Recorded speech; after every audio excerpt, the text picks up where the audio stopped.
and thank you all for the invite to be here again. It's a pleasure. I don't know if I've said before, but I spent 10 formative years of my growing up between the ages of 3 and 13 living literally around the corner from here on the very bottom of York Road, number 71, which was a jewellery shop. We can go into how ridiculous it was to put a jewellery shop there, but it was. We left at 13. It then became the Clock Centre, which the local kids took great pleasure in removing the L from the name as often as they could. But that is the area. That's where I grew up. So it's a pleasure to be around here again. I'm going to be talking to you about Catholic records today, but not about Irish Catholic records. So those of you who aren't interested in non-Irish Catholic records, maybe it's time to leave now. The good news is that the Irish, because such a large percentage of the population were Catholic, and they actually migrated so widely, the records that exist worldwide are one of the most important resources we have for doing Irish genealogical research. Yet we don't use them very much. And they've become very difficult to access. So I'm going to try and walk you through a major project that I've been involved with for the last few years, and will be probably for quite some years yet. I'm also going to be trying to balance out 2 computers, because unfortunately this system here doesn't allow me access to my notes. So I'll do my best to try and do it, and if there's any confusion, please shout. I should also say, if you have anything you don't understand that I'm explaining, please pipe up and ask me. Don't wait till the end, because if you don't understand it, there's a good chance that everybody else doesn't understand it too. If it's a question specifically about your family history research, maybe keep that to the end. So feel free to interrupt. I have 3 young boys, I'm quite used to it. Right. Let's see, which computer am I now actually working with?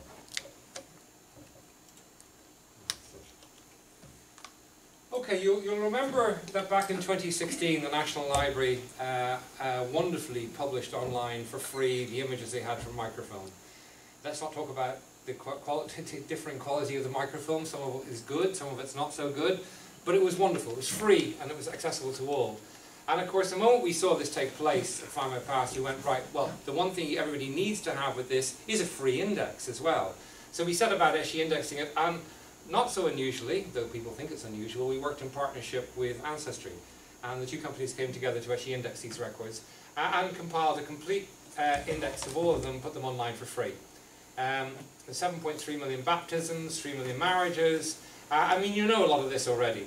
It covers about 97% of the country, and it's probably the most important source we have before the 19th century.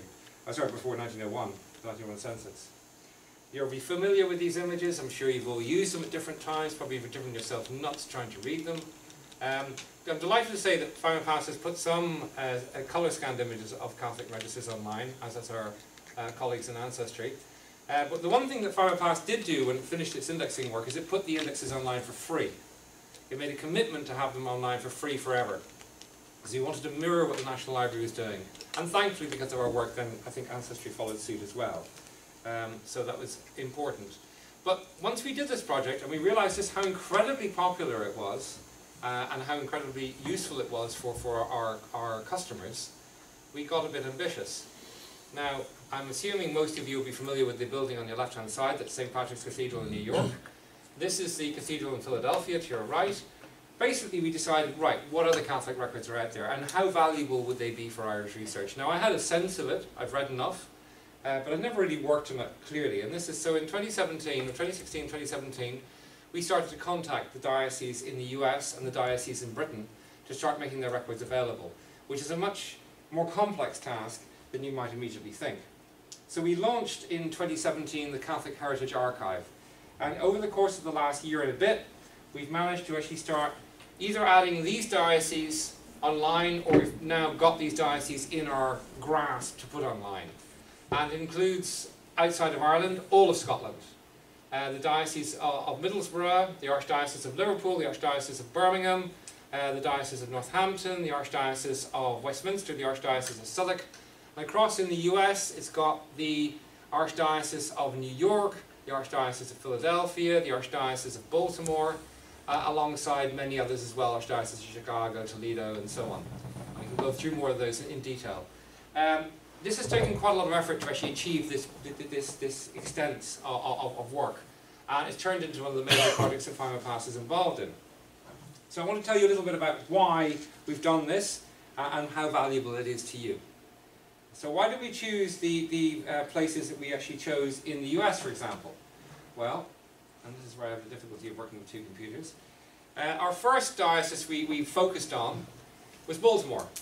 Baltimore is the oldest diocese in North America. In fact, actually at one time Baltimore covered all of what is now the USA and Canada. It was one huge diocese, and it was just this. And the first bishop of Baltimore is John Carroll. No guesses to say where he came from. And in fact, that close connection between the hierarchy of the Catholic Church in the US and Ireland continues from there on in. In fact, actually, the US is probably the only other country in the world outside Ireland which actually has a Catholic Church which feels like Ireland. It's difficult to explain what I mean by that, but the close following of the rules, probably the big one.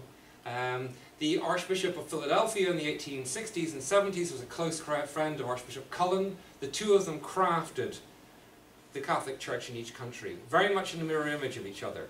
So it's fascinating when you look at this from the point of view of history, of church history.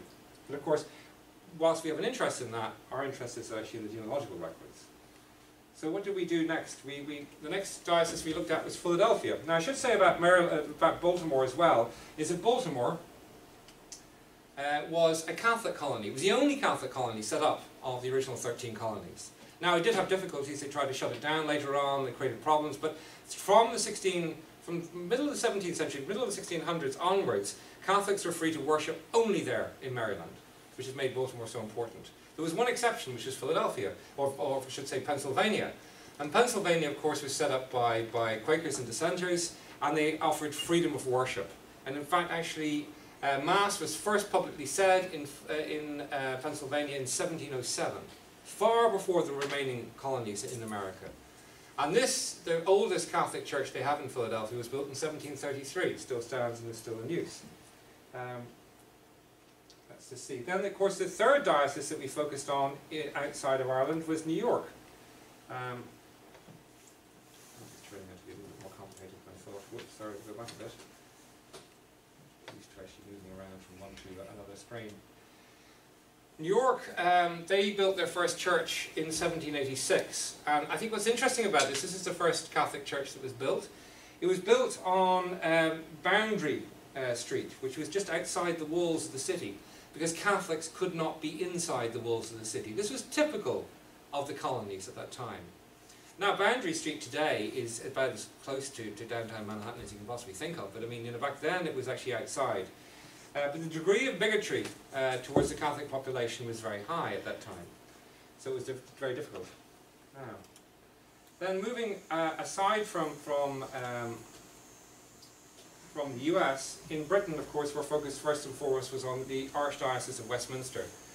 Not simply because it's the largest archdiocese, because oddly enough, there's been a strong and big Catholic community in the London district forever.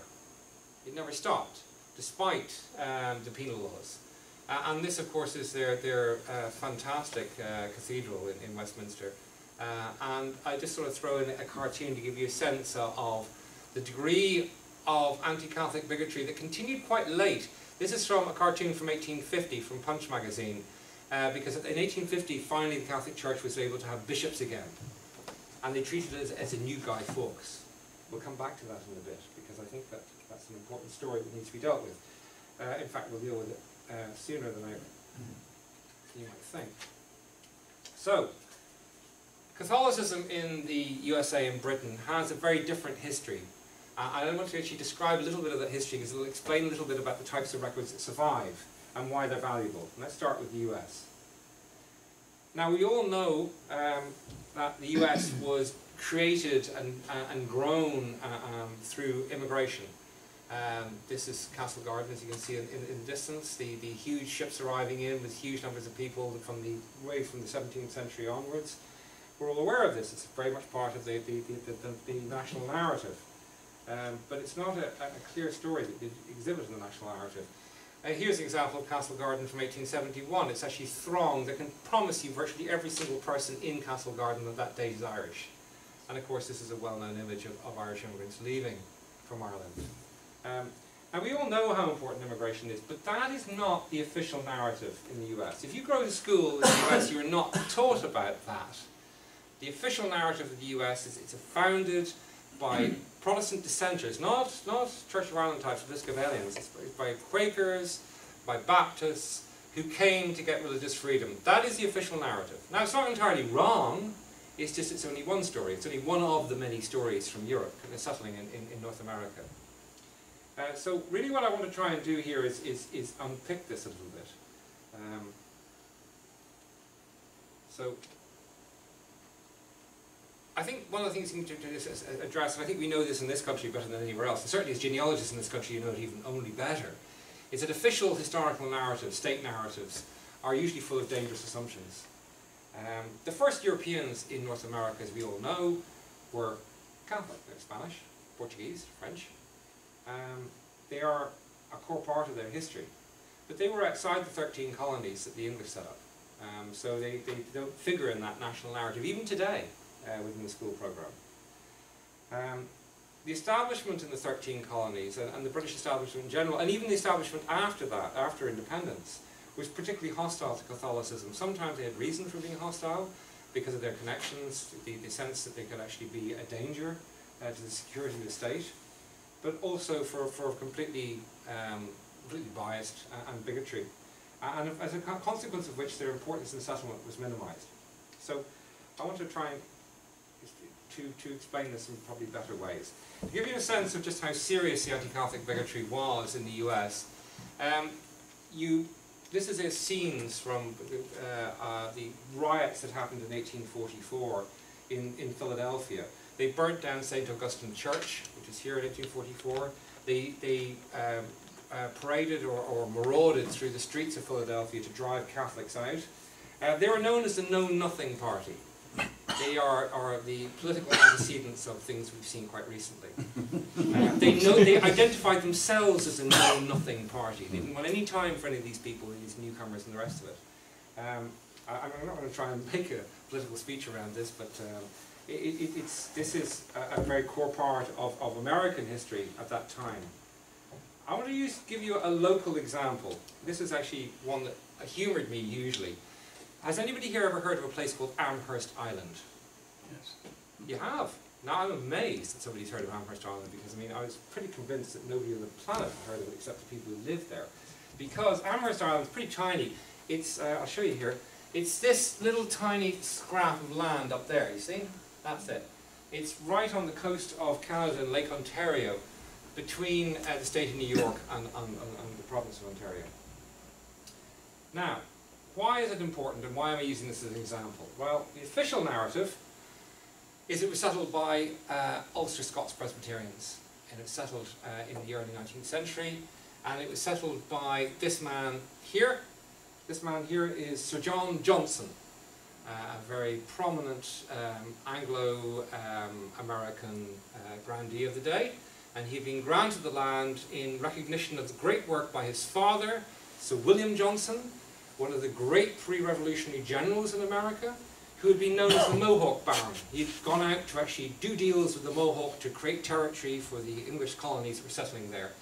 And in recognition of this, this whole island was granted to his son, and he went to Ulster and he brought a whole bunch of Presbyterians across to settle. That's the official narrative. So I decided to go out there. I happened to go out there for, I'll just tie back into living in this neighbourhood. I came to live here with my mother, who's Canadian, in 1970, who had managed to run away from Wexford from her husband and went off with another man and settled up here. So he's a jeweller, anyway, to give you background, the colour. She's decided now, after 50 years living in Ireland, in 2011 she decided to go back to Canada, and she lives not far from Amherst Island, so we went to go and visit it with her and the family. So we went to go and see the island and see who lived there and see what it was like. I was curious as to who actually, what existed there. I mean, we went to the eastern half of the island, which is poorer. The soil quality isn't so good. And lo and behold, we found a Catholic church. It's not a very big Catholic church, but then again, it's not a very big island. It's probably only about 400 or 500 families who live on the island. And that's my youngest son. He was only about 5 at the time. He's a little bit older now. But we went to go and have a look at it. So we went further inland, and then we found the graveyard, huge graveyard, of Catholics who settled there. Roughly a third of the island was settled by Irish Catholics, who came alongside their Presbyterian colleagues, because, as we all know, Ireland was a pluralist country. It may have had huge problems with sectarianism and many other things too, but these people lived side by side and they travelled and migrated side by side. And these Catholics, Irish Catholics, were loyalists. They were loyalists to the British Empire, so they went with them up to Canada. But there was more to it than just that. Not just the fact that a third of the population of that island were not Ulster Presbyterians, they were Irish Catholics, also from Ulster. It's a bigger story too. Remember Sir William Johnson, the great pre-revolutionary general? Well, he arrived in America as a teenager. He was an Irish Catholic. His name wasn't William Johnson, his name was Liam McShane Inell. He changed his name, as you'd imagine, because he wanted to get ahead. He made good contacts. He came from the remains of an aristocratic O'Neill family from Ulster, from the Fews. And I can only imagine the kind of conversations he had with the Mohawk, because it would have been his grandfather who would have surrendered his lands in Ireland. So what sort of conversations would they have been? It changes the dynamic completely. So the truth, as is often the case with history, is so much more interesting than the official story. Now, let's have a look at Britain. The story here is, it's different from Ireland, but not as different as you might think. The penal laws. Right, we know about the penal laws, we studied them often, I don't need to tell you what they were. It meant that the Catholics and also dissenters couldn't own land, couldn't have a profession, couldn't do lots of different things. How was that different in Britain? Because of course they had the same laws in Britain. It was different because it was much more strictly enforced in Britain than it was in Ireland. And I think we need to remember that English Catholics are motivated to migrate to Ireland, and they do in large numbers, right from the early 1600s onwards. When I was an academic, before I got into this bizarre profession, it's a whole other story, I studied, I was specialised in the southeast of Ireland in the period of the 16th and early 17th century. And I got really intrigued by the fact there were these pockets of English Catholics moving over here at different times from the 1590s onwards, particularly in the 1620s and 30s, like the Powletts and Wexford and others, many of whom have long became establishment figures. They joined the established church and so on. The reason why they did is because it was easier to be Catholic in Ireland. And in fact, if you were English, ethnicity mattered more than religion when you were here. At least you weren't Irish, you know. That mattered in terms of your advancement. In England, they had the Catholic Relief Act in 1778 as well, which allowed Catholics to own property and inherit, and later on they allowed them to join the army as well. And the particular growth of the army is during the Napoleonic Wars, when they finally relaxed all the rules around Catholics joining because they were desperate to get more soldiers.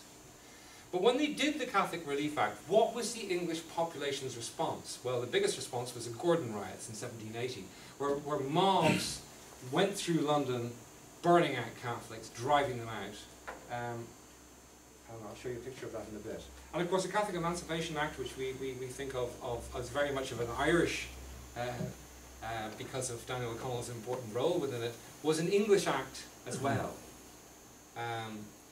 But of course the Catholic population was heavily influenced by this, because in England, as technically speaking in Ireland, you had to have a valid marriage in law if you wanted to actually have legitimate children. Therefore, it meant you need to marry within the Church of Ireland. You could get away with it to a certain point in Ireland, unless you had quite a significant amount of land. In England, you couldn't get away with it at all. So there was an enforcement of actually conformity in a way that there wasn't so much in Ireland. That may surprise you. I don't know if it does. I mean, it may not. So let's have a little look at this. Of course, these are famous images of which drove a lot of the anti-Catholic bigotry that was there. Of course, Guy Fawkes is always the thing produced again and again and again. And of course, the population went out and burnt their guy every single year. He wasn't Irish, but he was Catholic. That was good enough. And there's an example of the left of people being strung up and tortured for actually harbouring and hiding Catholic priests. That's all from the 17th century. But this is the Gordon riots in 1780. And this is a great image, painting that was produced at the time of the Gordon riots. Mobs with torches going through and driving people out. God knows I hate seeing images like that again, but we are, unfortunately. But how many people who are Catholic actually lived in England? Because we have this idea that everybody is the Church of England, everybody's Episcopalian. Probably the population was never more than 50% established church in England. And we all are aware of the fact that there were Presbyterians, there were Methodists, there were Quakers and so on. But up north, it's well over 20% are Catholic. And it's smattering everywhere else. This is in 1720. So it gives you an idea of the strength of Catholic, English Catholic population. So what are the lessons from all of this? First of all, the first big lesson, but again, I think we've probably all learned this in life already, don't believe an official narrative. It's usually a load of rubbish. If the established norm at best reflects the majority, more often than not, it doesn't. And when there are oppressive laws in any country against any particular group, it's because they're there. It's not because they're not there. They wouldn't bother with them if they weren't there. They're there for a reason. So it's kind of self-evident, but I mean, we tend to sort of like generalize. And we can't afford to generalize. Genealogists can never generalize. Sociologists, sociological historians and so on, they can generalize because that's what they do. We can't. So, now, I wanted to move on to talk about the records, because you're probably an awful lot more interested in the records than the history lesson, but I felt that was important. The records now. The records are truly remarkable. I mean, we are so unlucky in this country that more don't survive. I know they're so important for our research, but I mean, when you start looking at what Catholic records exist elsewhere, and I wish I had Italian stuff up here, then you go completely mental, but we've got British and we've got American stuff to look at. It is extraordinary, and how valuable they are for research. So, why have they been inaccessible? Well, there's a couple of obvious reasons, secrecy being the biggest one, right? And the secrecy isn't because the Catholic Church is a bit more awkward than everybody else, it's for particular reasons. They're sacraments, and that's taken seriously, you know. These are a ceremony between a person and their God, and that's taken as a serious private event. Moreover, canon law, and God knows canon law is fairly extensive. Unfortunately, I wish it was a little bit more specific in some things, but canon law and privacy is very clear. And I've got canon 220 here, which it describes it. Basically, it's broad enough to actually mean that really, if you're worried, you keep everything closed. You might damage somebody's good reputation. Don't want to release that. So these are an issue. That's one of the big reasons why they've been inaccessible. But there's more than that. Illegitimacy. You've all seen a parish register where there's a comment about a child being illegitimate, and maybe some other comments in there too.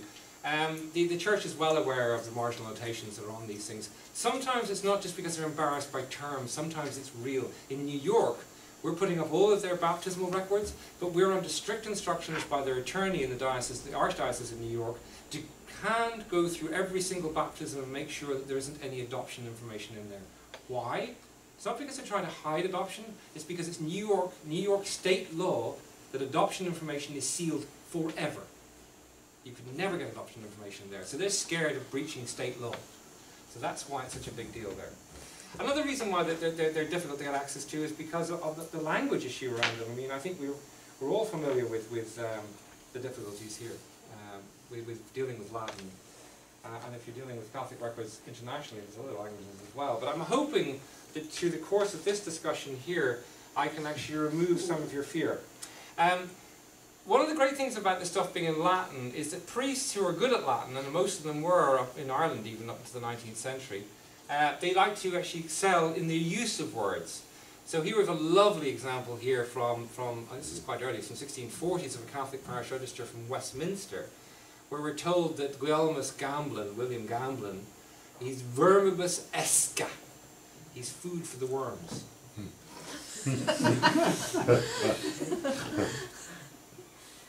Now, sectarianism is playing a very big role, again, in a different way, and I'll tell you why sectarianism happened. We all know that there is another religion that has a particular interest in genealogy, which is the Mormon Church.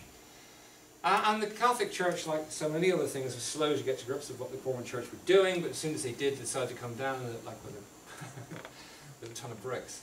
And in 2008, there's an organization called the Congregatio Pro Clericus. And when I tell people in America about this, they immediately start thinking of Hogwarts and all sorts of interesting things. But you know, we have a slightly better understanding of these things. But basically, it's a Vatican body set up to direct what priests do, day to day.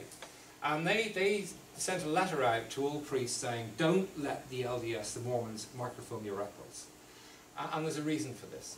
The reason is because in 2007, the Congregation for the Doctrine of the Faith, which is a more superior body to them, only just ruled that Mormon baptism is not a Christian baptism. Now, most of the denominations accept each other's baptisms. We're not talking about baptism of the dead now, we'll get onto that in a minute. But they accept, you know, the Church of Ireland accepts the baptism of the Catholic Church and the Presbyterian Church and the Methodists. They all think that's Christian baptism. Pretty much all of them don't think Mormon baptism is real Christian baptism. Now, I know very little about religion. I'll probably end up insulting people when I start talking about it, so I won't. But because of that, I'm convinced that they got confused by this Mormon practice which is called the sealing of the dead. And the Mormon practice is that you can do the ceremony where you actually introduce somebody who's died and that they will be introduced in the afterlife to Mormonism. It's called baptism, but it's not really baptism. And it's nothing to do with, you know, baptism of the living. But this got caught up in it.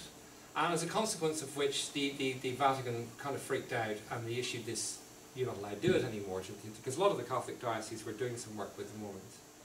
And then following that in 2014, there was a further letter from the Congregatio Pro Clericus, and if you don't believe me, by the way, I will show you the letters right now, because I've got copies of them. Here they are. Which actually went further and said no digitization should ever happen of Catholic records or indexation unless it's under church control. So that pretty much put a stop to everything. So that's the world I live in, trying to do this. But you know, we got around it. So let's go and tell you how we did and why these records are so important. I'm just going to dive straight in. I hope I'm not spending too much time. I mean, you're very, very hot. It's a very hot room, and you're also very good to be in here because you're not only avoiding or missing, depending on what your views are, the World Cup semi-finals. You're not only sitting in hot weather, you also listen to a lecture about Catholic theology and actual records. That's something special. I mean, there aren't that many people in this entire town who would do that as a matter of choice. So, thank you.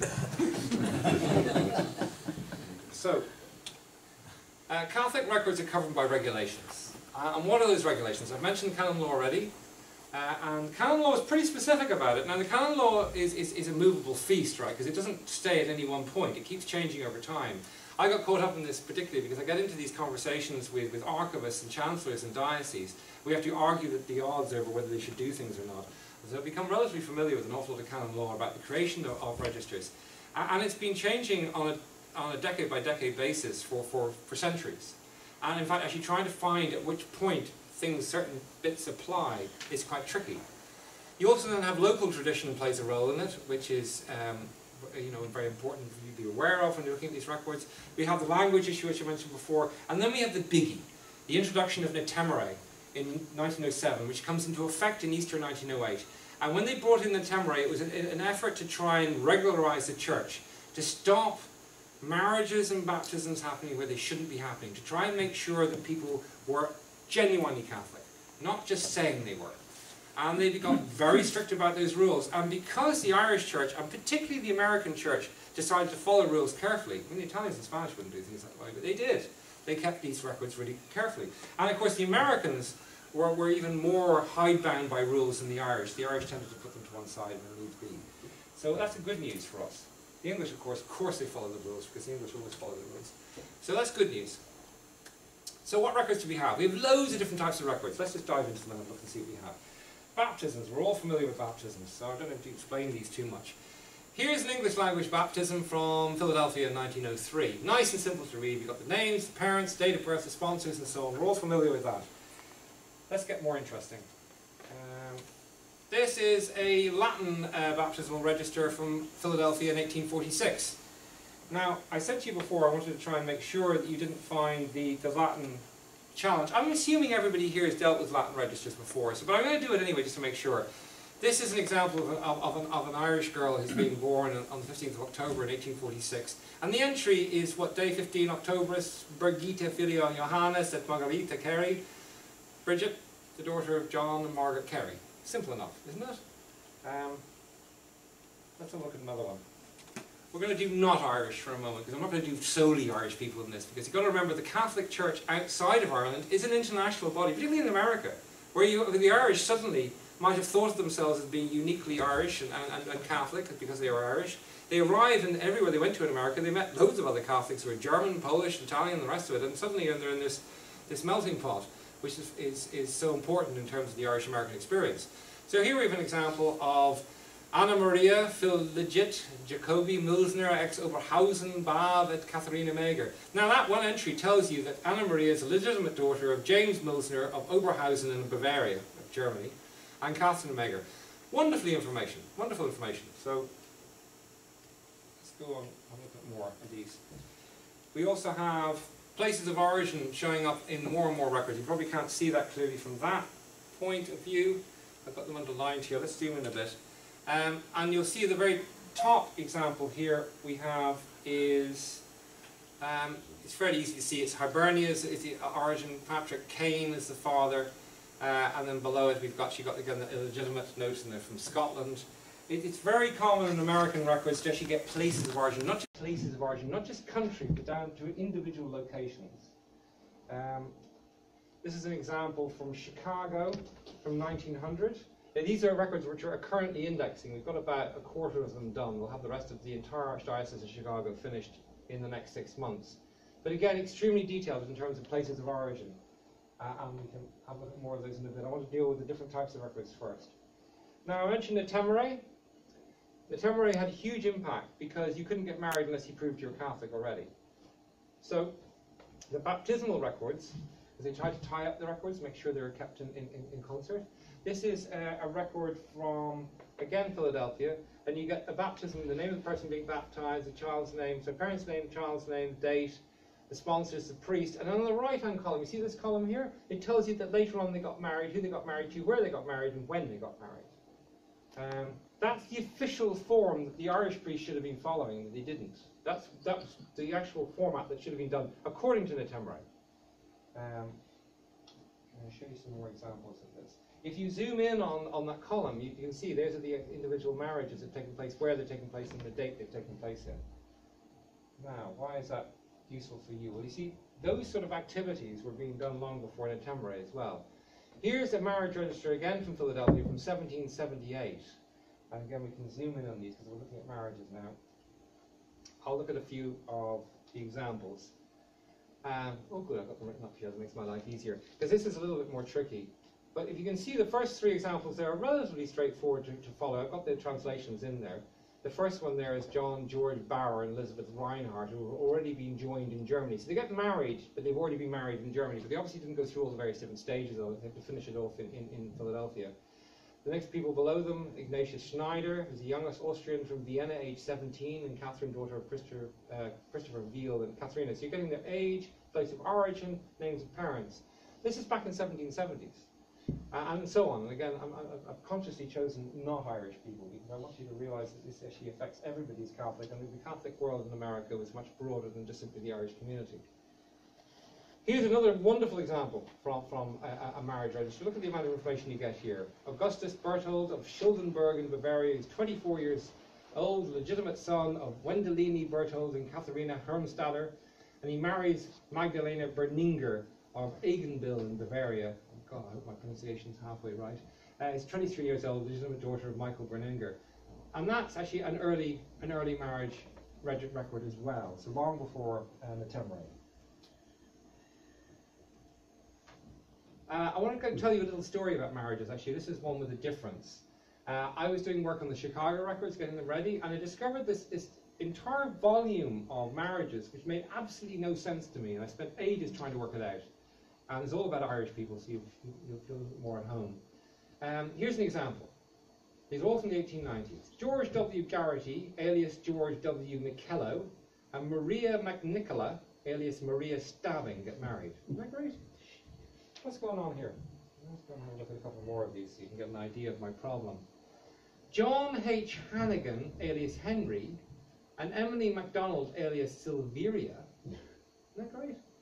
Or Matthew Brodie, alias Matthew Keeley, and Louisa Walsh, alias Louisa Breen. Look at it, I've never seen anything like that in my life before. You've got aliases for virtually every single name. So I did a little bit of research about where it all had happened. And it all happened in a place called St. Bridget's Church, which is in a neighborhood called the Bridgeport neighborhood, which is a bit outside the original boundaries of Chicago. It would have been a more industrial area. And of course, it was settled by the Irish in the 1840s in large numbers. But in the 1860s, the Germans moved in. and it sparked a great deal of ethnic feuds. The Irish were unfortunately have a poor reputation in America of, ethnic harmony, let's put it that way. The Swedes, the Czechs came in, and the Lithuanians, the Poles, and the Italians in the 1880s. It became a real melting pot. And the Irish dealt with it the way they tended to deal with it in these sort of like very tightly confined inner city communities. They set up their own gangs to control it because this was their territory, because they got it. So these wonderful names, the Beerfoots, the Hamburgs, the Old Rose Athletic Club, the Shielders, the Dukies, they're all Irish gangs trying to control the area. You get a sense of what's going on here? Here's an image of what the place looked like on the left. These are the back of the yards near St. Bridget's, just near where that church is. And here's the first mob boss in Chicago, is Michael King Mike Cassius MacDonald, also Irish. And that's, we know what the mobs did in Chicago. They ended up running the place afterwards. They moved straight into politics. So basically, we're looking at a priest who's trying his damnedest to come to terms with a lawless ghetto community where names don't really mean a whole heap and they're quite fluid. So there's a fascinating history you get into the entire Irish experience in America when you look at these records. Now, marriages, you all know about baptism marriages. Now, that's only the beginning of it when you deal with Catholic records outside of Ireland, because they kept everything else. The confirmation records, you're familiar with those, I know. Death and burial records, you'll be familiar with some of these, but you may not be familiar how much survives. We don't have records of last rites. I don't think they're ever kept, really. What we do have are quite extraordinary amounts of death registers. Not burial registers now, just deaths. This is an example from Chicago. And we have all the names, the date of death, and so on, which is obviously very useful. Probably more valuable are the cemetery records. Every diocese in America was required to build its own cemetery. And same in Britain too. And the cemetery records are often not kept by the diocesan archive, they're kept by a trust. Not dissimilar from Glasnevin Trust, even though Glasnevin is non-denominational. And they're extremely informative as well. Registers of catechisms. I don't know how many of you are familiar with ever seeing a register of catechisms before. This is from 1768 in Birmingham. These are people coming forth, giving their oaths before a priest. And they get lists of names, again, more limited in detail. But you get more as well. This is another Birmingham record from England. This is a congregational list from 1770, which lists everybody in the congregation, with little notes and marginal information about every single one of them, about where they live and who they're related to and so on. So it's extremely detailed. So it's not just what you might think. And then when you get really lucky, and this also happens to be from Birmingham, there's an extraordinary archivist who was working there, Father Sharp, who's retired now. He managed to pull everything together from all the parishes. This is a Mass book. This is the actual book kept by the priest when he said Mass each week, right? They were kept. And why is that useful? You have the prayers for the dead, the prayers for the sick. You have all sorts of other things about the local community. What's going on? What are they doing? There's actually, it's like the usual thing we will see in a report today about the bake sale for the church or the school or whatever else might be going on. This is all recorded, and this dates back into the early 19th century. It's wonderful stuff. And of course, being English, they keep this stuff, Now, it's probably sweeping generalization, but you know what I mean. It's still extremely valuable, and they do have a sense of the importance of records. Now, here's the Diocese of Westminster.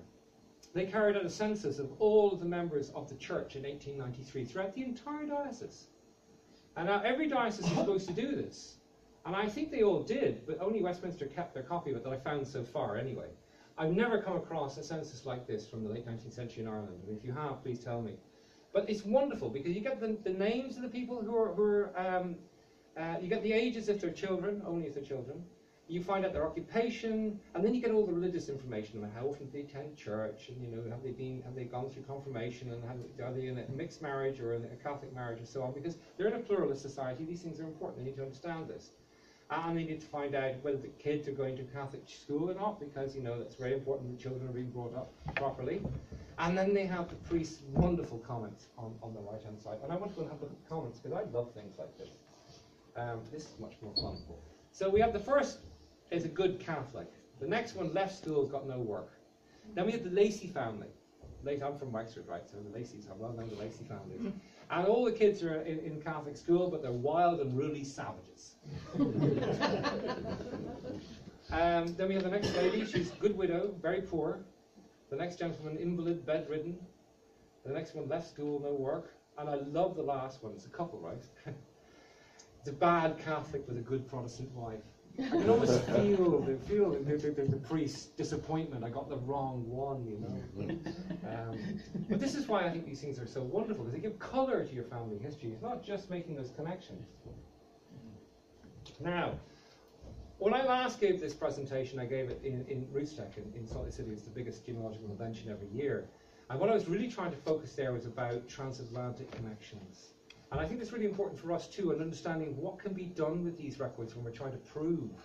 Because what we can do with the Catholic records is actually get research certainty. And I want to try and explain to you what I mean by research certainty. Here is a typical marriage record. This is from 1905 in New York. It's before an ephemerate. And we have the names of the contracting parties, their residence, their parents' names, the date of the marriage, the witnesses, the priest, and the date and place of baptism. Now, so don't assume that it's only after an ephemerate stuff like that comes in. It's earlier too. So I'm going to take a couple of examples and show you what you can do. Here's the first one. We're going to look at the top. There's several marriages here. The top marriage is between Edward Conway, who marries Mary McNeve. And we're told that Edward Conway, so this is in Pennsylvania, by the way, or in Philadelphia, and Edward Conway and Mary McNeve, they get married in 1910, and Edward Conway is from County Cork. He was baptised, they say, in June 4th, 1880, and his parents were Michael Conway and Bridget Regan, or Magner, sorry, Magner, wrong. So let's go and see. Typically, you get that information, what would you do? You just plug it straight into the civil register of births, wouldn't you? See if you can try and find that guy. So I did exactly that. And this is what I got. Well, I didn't find it exactly right, because I found what looked like the right Edward with the right parents' names, but he's born apparently on the 3rd of June 1877 and not 1880. Okay, so it's 3 years earlier. So how do I know he's the right guy? He also had a twin. They're born the same day, Michael? Just for curiosity, it's unusual you find twins, but I found twins, so that's useful. So what's the next thing you need to do? Well, let's go and have a look at the Catholic parish registers, which we already have online too. And this is what I found. Well, we find that there is somebody who could work, and you probably can't read that, so I'll read it out to you. I find Edmund, not Edward, Edmund, but we know that Edmund is a common alternative to Edward. He's baptised on the 5th of June 1877, which is 2 days after his birth, which is about right. And his twin Michael is in there too, so we know we've got the right guy in the birth register. But is it the same guy who's in the American marriage register? Well, here's the fun thing. You probably can't even make it out. You see this line here? Married to Margaret McNeve. So basically, the priests are talking to each other. The priests in America wanted to prove that this guy, she is indeed Catholic. He writes to the priests in Ireland, can you prove he's baptised? They write back. It's all being joined together, and it's being linked together. Because he knows this is happening, he writes it into the register too, which is what he's supposed to do. That's the rules. We'll take another one, just in case you think I just found one out of nothing. This is another marriage register from Philadelphia. I've done, there's such a huge collection from there, that's why I've used these quite a lot. This is Mary Lawrence marries James McElroy on the 30th of June 1909 in the Church of Our Mother of Sorrows in Philadelphia. So Mary Lawrence marries James McElroy. Let's see, which the next one here. There it is, and you can just about make it out. It's a bit difficult to read. It tells you, doesn't give you parents' names, but it tells you that she was born in Mullinahone on the 27th of December 1882. Right, so let's go back to the civil register of births and see if we can find the right person. Well, I went and had a look, and I found a Mary that could fit. Of course, it didn't have parents' names. And this Mary here, who's in Mullinahone, all right, but she's born on the 25th of July 1880, not the 27th of December 1882. So how can I be sure? We were told here that she's the daughter of William Lawrence, a shopkeeper, and Catherine Murphy, but you have no idea. That doesn't tell us anything because it wasn't in the other record. So let's go to the Catholic parish registers in Ireland and let's see what we get out of those. Well, you get prizes, you can read any of those. But it does tell us that Mary we found in the civil register was baptised in Mullinahone in County Tipperary on the 27th of July 1880, 2 days after her birth. But what does it tell? What more does it tell us? Because it does tell us more. If we zoom in, you'll just about work out the marginal notation there at the top. And over the entry it states that she married James McElroy in Philadelphia. So the priest in communication. So this is really important because we now have certainty that we have the right connection that we wouldn't have had otherwise. We would have been guessing a little bit. probably a little bit of an educated guess. So what lessons do we get out of this? And you know most of this already, but you've got confirmation again. Dates can be very elastic, even written by the same people, even said by the same people. Days, months, and years can be wrong. Names can vary. But a multilingual community, multilingual in America as well, slowly losing their Irish, no doubt. But relationships, marriage and birth, those informations of relationships between people are fixed. Those things you can rely on. The rest of it you really can't. And that's why you need to have this triangulation of the church records, not just the civil records, in America. Now, what else? And it's not just Irish, of course. The Germans, I mentioned them before. We've got the Polish. Polish records are brilliant. Here you do Polish research, you'll be delighted. They tell you everything about their kin and their family and their connections and where they lived and everything else. They go into an entire story about each family who's getting married. Wish we had that far on, we don't. Italians, of course, Italians everywhere. But their records, again, are brilliant because the great thing about Italian research, you really do it. The Italian church records, you know how detailed it is for the Temere? They like that back into the 15th century. If you get into church, you know, an Italian family into Italy, you're in for a treat. I know you're probably not going to do that, but still not. So, how far have we got in this ridiculously large project that I set out on not many years ago?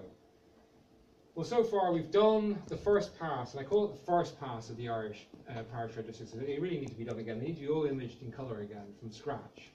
So if in any way we can actually convince the Irish hierarchy to do it. The funny thing is that the Irish church hierarchy actually were not very happy with the National Libraries releasing the stuff at first. They really actually tried strenuously to stop it taking place. But throughout the world, the Irish hierarchy have been praised for allowing it to happen. There's something you can learn from that. So we've done Birmingham Archdiocese in Britain. We're doing Westminster Archdiocese at the moment. We've got about half of it done, about half to go. Southwark, which is a huge archdiocese. It's southern London, right into Kent. We're working on that at the moment. These are slow because we're actually we're moving parish registers from parishes themselves into our digitalization facility there. Liverpool is in progress. We've got most of that done. It hasn't been released yet. All of Scotland's being done at the moment. Every single last one. Not just the stuff that's up in Scotland's people, everything else too, because there's so much more. Middlesbrough, we've actually started. In Northampton, we'll be starting later this year. And there's several others, which I'm not quite at liberty to tell you about yet, because we haven't quite signed contracts, but there's loads more. We will have covered all of Britain within the next 2 years, which is brilliant. Wales is being a little bit tricky, but we'll get there. In the USA, it's a much bigger challenge. There's 145 dioceses. Now, I'm cherry picking. I'm working as far east as possible. That's where I'm focusing on. So we've got Philadelphia's complete, New York is in progress, Baltimore's in progress, Chicago in process, Cincinnati we just started, Wilmington we're just starting soon, Toledo we started. There are others as well, which I could add to that, but we can talk about them afterwards if you have an interest. We're also working on diocesan newspapers. Every diocese had a newspaper. And in fact, to give you an idea of how ethnically specific they were, the diocesan newspaper from New York was called the Hibernian Catholic right up to the 1860s. So all the information is about the community. So you have regular commentary about what the community's been up to, calls for other relatives to try and meet up, and so on. So I've got to rush up and finish up here because we're getting late and we're all getting too hot. So that's where we are at the moment. It's a very exciting project. The ambition is to try and knit all of these records together. I am convinced that there's information in America amongst the Catholic records, a greater volume of information about births in Ireland than there is possibly that we have within civil registration and Catholic registers in Ireland, because they're so detailed. So let's get them out. Anyway, any questions, please ask. Thank you.